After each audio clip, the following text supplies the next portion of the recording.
그리 아름다운지요. 어찌 그리 아름다운지요. 여호와 우리 주여, 주의 이름이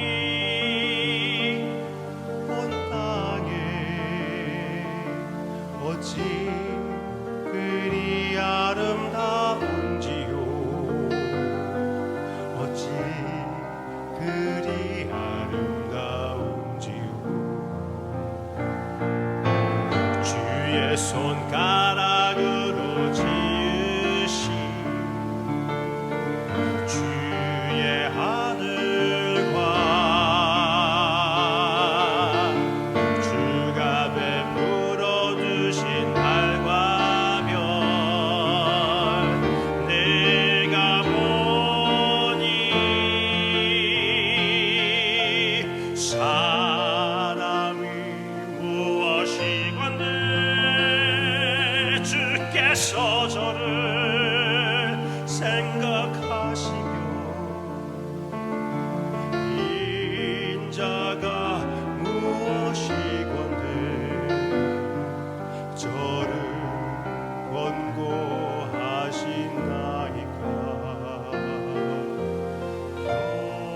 여호와 우리 주여, 주의 이름이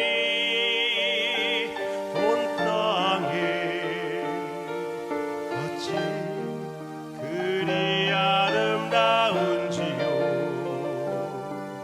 어찌 그리 아름다운지요.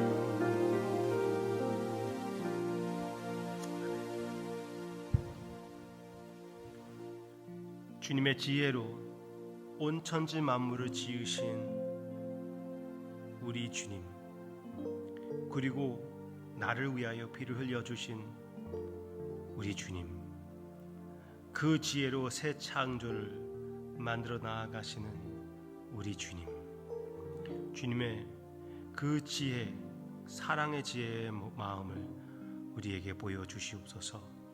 예수님의 이름으로 기도합니다. 아멘. 아멘. 나의 삶에 하나님의 뜻이 무엇일까? 많은 사람들이 물어봅니다. 새해를 바라보면서 우리가 그 질문을, 나의 삶을 비춰보고 그 질문을 물어보는 것이 중요하다고 생각합니다. 오늘은 세 가지 원리를, 그 질문을 대답하는 세 가지 원리를 여러분들에게 드리고 싶은데, 그것은 모세의 삶을 비추어서 여러분들에게 전해드리고 싶습니다. 히브리서입니다. 출애굽기로 들어갈 줄 알았어요? 히브리서 11장, 믿음장이죠. 히브리서 11장 24절.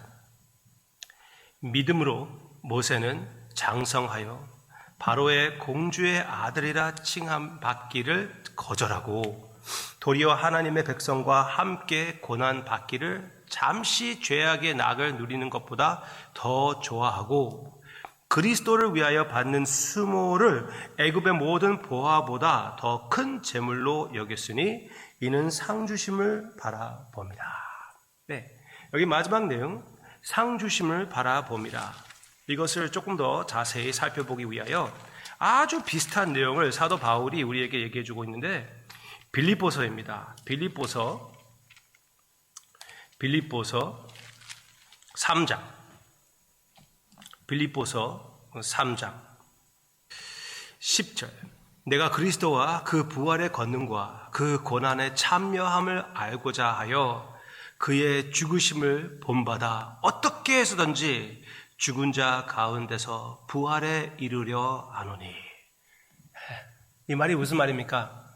예수님의 고난에 참여하여 예수님의 부활의 모습을 닮아가는, 거기에도 역시 참여하는, 나의 삶에 예수님의 완전한 그 부활의 모습이, 완전한 아름다움이 나타나게 하게끔 예수님의 고난 안에서 예수님을 체험하기를 원한다는 것입니다. 하나님께서 고난을 사용하사 그 가운데 주님이 함께 하시고 주님을 더 닮아가게 해주시는 하나님의 역사를 알고 싶어 한다는 것입니다. 그것을 위하여 모든 자기의 권력, 자기의 권세, 자기의 보화, 그 모든 것을 배설물로 여겼다고, 배설물, 똥으로 여겼다고 얘기해 주고 있습니다. 네. 그러면 첫 번째 원리는 우선순위를 알아야지요. 영생을 바라보면서 이 세상 것으로 인하여 여기에 너무나 우리가 얽매이지 않아야 한다는 것을 기억할 필요가 있습니다.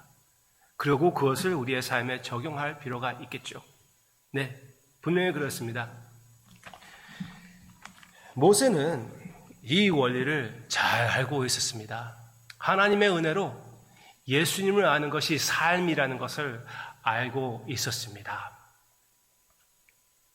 모세는 처음부터 하나님께서 불러주실 때 그 사역을 하라고 하셨을 때 내가 너와 함께 갈 거라고 분명히 얘기해 줬습니다. 하나님이 함께 하심이 모세의 삶의 주제였습니다. 아예 주제였습니다. 그래서 한 번은 너무나 이스라엘 백성들이 하나님 앞에서 반항하고 하나님 앞에서 죄를 지었을 때 하나님께서 이렇게 말씀하십니다. 너희 가운데 내가 이제 가지 못하겠다. 내가 앞서서 갈 테니 너희는 뒤에서 따라오. 그랬을 때 모세가 아예 그러면 여기서 떠나지 않게 해 주시옵소서. 우리와 함께 가지 않으시려면은 우리는 여기에서 떠나갈 필요가 없습니다. 모세는 그것을 알았습니다. 모세는 하나님의 영광을 바라보는 것을 가장 소중하게 여겼습니다. 이런 믿음으로 하나님께서 모세를 지켜주었을 때 모세를 통하여 아름다운 예수님의 모습의 표현을 많이 하셨죠. 어떻게 했다고요? 가장 온유한 사람으로 하나님께서 모세를 만들었죠. 그게 예수님의 모습이 아닙니까? 또 여러 가지 사건들을 통하여 한 번은 큰 바위를 많은 사람들이 목말랐을 때 큰 바위에 하나님께서 서 계시고 하나님이 그들을 대신하여 심판을 받으시는 모습, 그 바위를 하나님을 상징하는 그 바위를 내려치라고 했을 때 모세가 내려쳤더니 거기에서 생명의 물이 생수가 나왔습니다. 그것이 고린도후서에서는 바로 예수님이라고 그랬거든요. 예수님의 모습을 광야에서 아름답게 표현할 수 있었던 사람들이 받아야 할 저주를 대신 받아주시는 하나님의 모습, 그 모습인 예수님이 모세를 통하여 나타난 것이죠. 그런데 모세는 완벽한 사람이 아닙니다.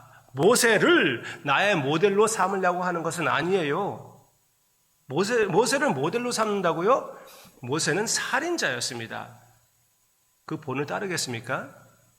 그리고 지금 바위를 통하여 물이 흐르는 사건을 말씀드렸지만 그 다음에 또 한 번 그런 목마름, 그 갈증의 사건이 있었을 때 하나님께서 또 한 번 바위를 통하여 물을 흐르게 해주신다고 말씀하시는데 그때는 치라고 하지 않고 말로만 하라고 그랬습니다. 말로만 하면은 거기에서 하나님이 물을 나오게 할 것이라고 약속해 주셨는데 하나님의 말씀을 믿지 못하고 예전과 같이 그 돌을 2번씩 내려치며 자기의 권력을 내세우는 모세.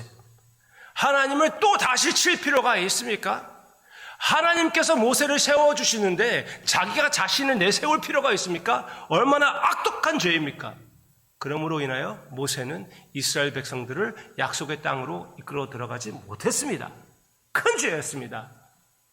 모세를 모델로 삼으면 안 되겠습니다. 예수님은 어떻습니까? 많은 사람들이 예수님이 타협하지 않고 하나님의 마음을 전달했을 때 한 10,000명의 사람들이 예수님을 떠날 때 눈 깜짝 하지 않았습니다. 세상 것을 바라보지 않고 예수님의 시선은 흔들리지 않았거든요. 완벽한 우리의 구세주 용사, 우리의 정체성이신 주님이십니다. 우리는 주님을 따르는 것입니다. 주님의 모습을 바라보는 것이죠. 주님의 믿음을 의지하는 것입니다. 네, 첫 번째 원리는 그러면은 우선순위를 제대로 해야 되겠죠. 하늘나라의 가치관을 잃어버리지 맙시다. 새해를 바라보시면서 여러분들의 삶을 어떻게 투자할 것입니까? 무엇에 투자하든지 하늘 나라를 하늘 나라를 바라보시기를 바라고요. 그것을 위하여 여러분들이 기회, 물질, 관계 잃어버린다고 해도 배설물로 여기고 하나님의 영광을 더 귀한 보아라는 것을 기억합시다. 둘째, 하나님이 함께 하신다는 것을 잊지 마시기를 바랍니다. 어저께나 오늘이나 영원토록 함께 하신다고 히브리서 13장 예수님이 변함이 없이 함께 하신다고 분명히 얘기해 주고 있거든요. 방금 전에 읽었던 것은 히브리서 11장, 히브리서 13장에서 하나님께서 함께 하시니 만족할 수 있다고 얘기해 주고 있습니다. 역시 빌립보서에서도 똑같은 내용을 얘기해 주고 있지요. 마지막으로 우리는 이렇게 하나님의 뜻을 발견하기 위하여는 하나님의 음성을 들어야 합니다. 모세는 어렸을 때부터 어머니를 통하여 하나님의 말씀을 잘 알고 자기 자신의 정체성을 잘 알았습니다.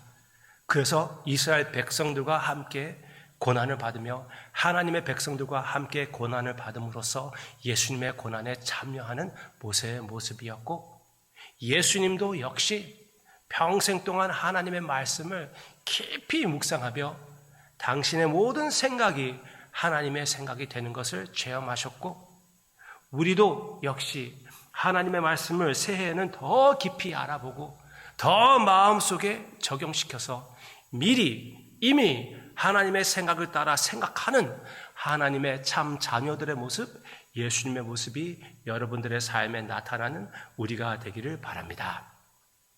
우선순위를 제대로 하고 하나님이 함께 하신다는 한 약속을 잊지 말고 하나님의 말씀으로 나의 삶을 무장하는 새해의 아름다운 하나님의 뜻을 발견하게 되는 여러분들의 삶이 되기를 주님의 이름으로 축원합니다.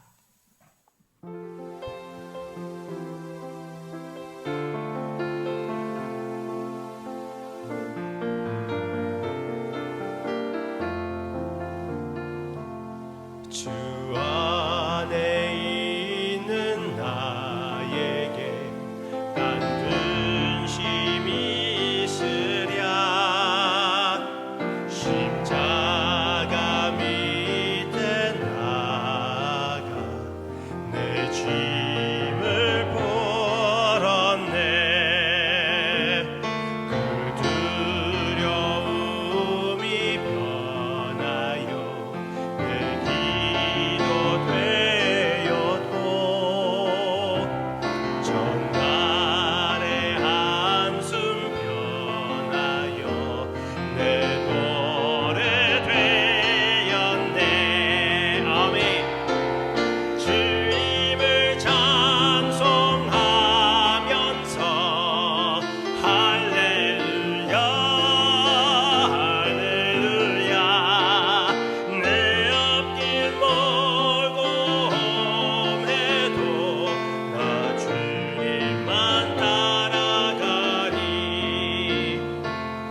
내 주는 자비하셔서 늘 함께 계시고 내 궁핍함을 하시고 늘 채워주시네. 주님을 찬송하면서